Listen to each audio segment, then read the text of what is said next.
আজকে আপনাদের সাথে একটা সুন্দর ডল কেকের ডেকোরেশন শেয়ার করব। হ্যালো এভরিওয়ান, আসসালামু আলাইকুম। ডল কেকের জন্য কিন্তু আমি সবসময় এরকম দুইটা মোল্ডে কেকটা বেক করে থাকি, কারণ বেশি ওজনের ডল কেকগুলো যদি আমরা ওভেনে দেই তাহলে কিন্তু উপরের অংশটা পুড়ে যায়। এর জন্য আমি সবসময় দুইটা মোল্ডে দেই। এটা 2 পাউন্ডের একটা কেক ছিল। আমি হাফ পাউন্ড একটা মোল্ডে করেছিলাম আর 1.5 পাউন্ড ডল যেই মোল্ডগুলো থাকে ওগুলোতে করেছিলাম।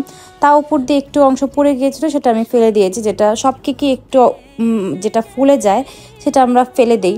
তো এখন কেকগুলো আমি স্লাইস করে নিচ্ছি। আর কেকটা দেখলেই হয়তো বুঝতে পারতেছেন যে এটা কি ফ্লেভারের কেক। এটা হচ্ছে অরেঞ্জ ফ্লেভারের কেক। আলহামদুলিল্লাহ, বরাবরের মতোই এই কেকটা আমাদের রেগুলার এবং রিপিট কাস্টমার অর্ডার করেছে। আর আপু অরেঞ্জ ফ্লেভারের কেকটা পছন্দ করে। এর আগে আপু অরেঞ্জ ফ্লেভারের কেকটা নিয়েছে আমাদের কাছ থেকে, এবারও নিল।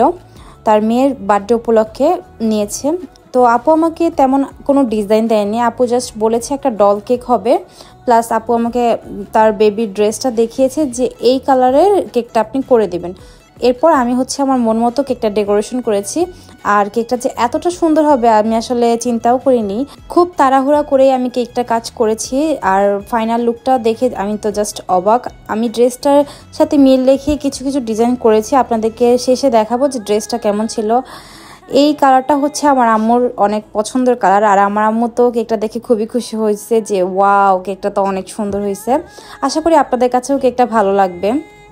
আমাদের কাস্টমার আপুও কিন্তু কেকটা বেশি পছন্দ করেছে। আপু আমাকে কেকটা পাওয়ার পরেই আমাকে মেসেজ দিয়েছে যে কেকটা অনেক বেশি সুন্দর হয়েছে।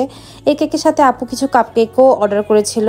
মেয়ে বাচ্চারা যদি এরকম ডল বা প্রিন্সেস এই টাইপের কেক যদি বার্থডেতে পায় তাহলে কিন্তু অনেক বেশি খুশি হয়ে যায়।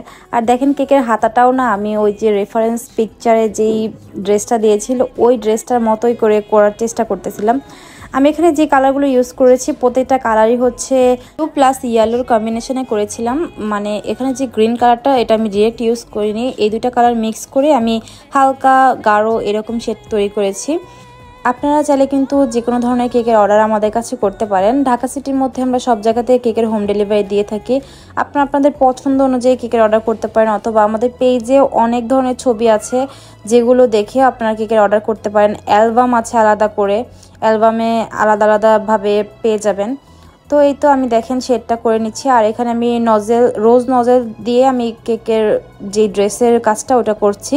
সম্পূর্ণটা আমি রোজ নজেল দিয়েই করেছি, নিচের পার্টটুকু উপরেরটা স্টার নজেল ইউজ করেছি।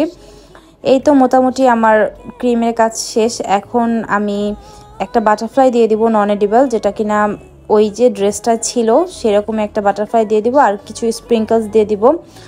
স্প্রিঙ্কলসটা দেওয়ার পরে কেকটা সামনাসামনি অনেক বেশি সুন্দর লাগতেছিল।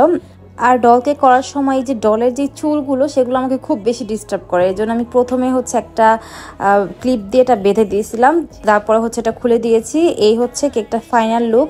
আপনাদের কাছে কেমন লেগেছে সেটা অবশ্যই কমেন্ট করে জানাবেন। ডল কেকগুলো আসলে এরকম শেড করে যদি ড্রেসটার ডিজাইনটা করা হয় তাহলে ড্রেসটার লুকটা অনেক বেশি সুন্দর আসে।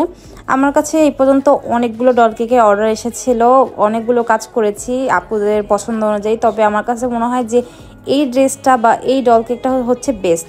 আর এই তো আপুর বেবির পিকচার সাথে ড্রেসটার পিকচার, এই পিকচারটা দেখে আমি কিন্তু এই ডল কেকটা করেছি। Thank you everyone for watching our video. আল্লাহ হাফেজ।